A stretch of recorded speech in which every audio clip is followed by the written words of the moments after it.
Écoutez. Un homme qui a fait 10 ans de prison, quand même 20 ans, depuis 92, il est mis à prison. Encore en prison. Un homme qui a fait la prison pour son pays là, il n'a pas son nom, il va mettre son nom. Même s'il n'a pas mis son nom là, il est toujours président. Par le puissant et précieux nom de notre Seigneur Jésus-Christ, il a mis ça pour nos enfants. Ils vont mettre son nom. Ce qui est dit, est dit. Vous allez mettre son nom. On n'a pas dit que Gbagbo c'est un braquet. Hein? On n'a pas dit que le guide président Laurent Gbagbo c'est un ancien rebelle. On n'a jamais dit que Gbagbo a pris les armes pour venir au pouvoir. On n'a jamais dit que Gbagbo était associé à une quelconque branche armée de quelques groupes armés que ce soit les Mpigo que Ouattara a créé, les Pigo, je ne sais pas, ils avaient plein de rebelles, ils s'étaient coalisés à l'ouest, au nord, ils avaient trafiqué les Ivoiriens. Parce que pour trouver une personne pour venir à la tête de cette rébellion-là, c'était dur. Soro, qui s'est fait passer pour le chef rebelle, il était qu'un étudiant. Un étudiant ne peut pas organiser cette rébellion, on sait très bien. C'est pour cela que le guide président Laurent Gbagbo dit, viens petit, on va manger. Puis il était avec Gbagbo. Mais comme son affaire de Ouattara, ses ambitions personnelles débordent dans sa tête. Il se voyait déjà devenir président. Donc il a accepté cette marmaille-là. Aujourd'hui, là, est-ce que nos parents du Nord ne sont pas-ils tous en prison?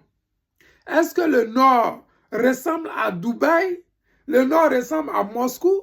Le Nord ressemble, je ne sais pas, à Washington? Le Nord ressemble à quelle ville du sud de la Côte d'Ivoire, dont pour lesquels ils se sont battus, ils ont égorgé nos gendarmes, ils ont fait du mal à nos parents? À quoi a servi cette rébellion? À ne pas mettre un étranger à la tête de la Côte d'Ivoire.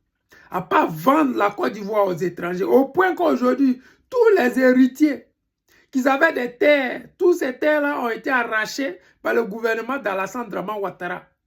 Je sais que dans 50 ans, la majorité de la terre de nos parents, si nous ne faisons rien, va appartenir aux étrangers. On va ressembler comme à des pays comme l'Allemagne. L'Allemagne aujourd'hui, les Allemands de souche, ils n'existent pratiquement plus. Ça étonne les gens que la droite, l'extrême droite monte. Mais c'est normal.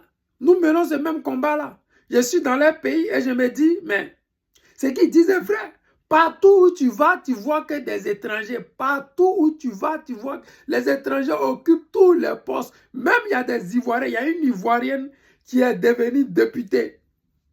Nous, Ivoiriens, on peut être fiers. Mais est-ce que les Allemands sont fiers de ça? Qu'on se dise la vérité. C'est comme Adama Bitogo. Les Burkinabés peuvent être fiers parce que leur frère venait à l'aventure, il a réussi. Mais est-ce que nous, Ivoiriens de souche, là, on peut être fiers de ça? J'ai dit non. C'est ça qui est en train d'arriver aux Ivoiriens. C'est ça qui arrive aux Ivoiriens. Quand tu ouvres ta bouche, on dit que tu es xénophobe, tu n'aimes pas les... Ça n'a rien à voir. Je sais que dans les pays de la sous-région, il n'y a aucun Ivoirien qui occupe un poste de responsabilité. Nulle part. Que ce soit en Guinée, au Burkina, au Mali, je ne sais pas, tous les pays de la sous-région, vous n'allez jamais entendre un seul nom ivoirien dans leur administration. Nous sommes les seuls pays panafricains dont le panafricanisme, c'est seulement en Côte d'Ivoire que ça existe. Ils ne veulent pas que le président Laurent Gbagbo soit sur cette liste électorale. Mais c'est fait et sien. Ils ne veulent même pas qu'un Ivoirien soit dans l'opposition, qu'un Ivoirien de souche soit opposant. Regardez les Ivoiriens de souche qui sont opposants là. Soit c'est des gens qui sont vendus, soit ils vendent leur voix aux étrangers. Regardez la coalition que les gens ont créée là. À la tête de cette coalition, qui est à la tête? C'est un Sénégalais. Pourquoi est-ce qu'on crée une coalition dans laquelle se trouve notre mère Simone et qu'elle ne soit pas à la tête de cette coalition et que c'est un étranger qui soit à la tête? Vous, ça ne vous dit rien? Pourquoi c'est les gens comme les Bion qui viennent de perdre leur nationalité hier, leur nationalité française hier, là, ils veulent être président et puis président du PRCI? Au PRCI, là, il n'y a plus d'Ivoiriens capables de représenter les Ivoiriens. Pourquoi est-ce qu'au RHDP, vous ne pas dit au RDA unifié, RHDP, il n'y a pas d'Ivoiriens de souche capables de représenter ce parti-là? Les amis, les gens veulent vendre la Côte d'Ivoire. Les Européens, les Occidentaux, ils savent très bien que c'est divisé qui va leur permettre de continuer à régner en Afrique. Les gens combattent. Comment vous comprenez que l'opposition combat le parti du président Laurent Gbagbo? Ça ne vous dit rien. Pourquoi est-ce que personne ne se préoccupe du fait que le président Laurent Gbagbo ne soit pas sur la liste électorale? Pourquoi est-ce que les gens ne font rien pour que la Côte d'Ivoire revienne aux Ivoiriens? Ils ne font rien. Ils encouragent les étrangers parce que les Français, c'est ça ils veulent. S'il y a un nationaliste au pouvoir, s'il y a un étranger au pouvoir, il va continuer ce que Ouattara est en train de continuer. Vous savez, pour obtenir les indépendances, nos aînés, nos grands frères, nos ancêtres, ils se sont battus pour cette nation que vous voyez là. Ne vous amusez pas. Ne vous amusez pas. Les gens refusent de nous parler de notre histoire. Les gens refusent d'enseigner notre histoire parce que nos parents se sont battus.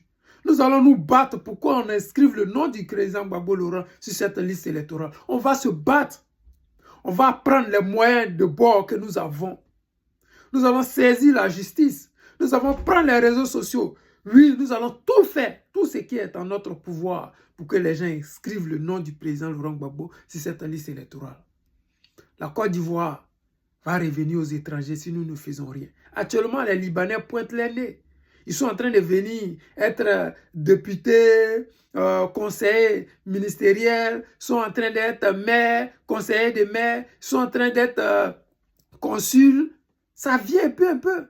Ces gens-là, c'est comme ça. Mais c'est comme ça, les Burkinabés, les autres là sont venus un peu, jusqu'à ce qu'on soit envahi, à ce que les Kandia Kamara, à ce que l'Adama Bitogo, à ce que ces personnes-là prennent ces postes de responsabilité qui doivent et qui devraient revenir aux Ivoiriens en temps normal. Mais hélas, il y a certains qui ont vendu le combat parce que ces étrangers-là sont soutenus financièrement par l'extérieur. Oui, oui, c'est une guerre. Et cette guerre-là, chacun finance celui qui peut financer. Nous autres qui sommes nationalistes, est-ce que nous avons déjà perdu d'avance? Je ne pense pas. Parce que j'ai confiance aux Ivoiriens. Et je sais que les Ivoiriens ne vont jamais permettre que ces étrangers-là puissent prospérer. Les amis, c'est le président Lota, l'ami des dirigeants qui se respectent. Je vous aime et je vous dis à tout à l'heure.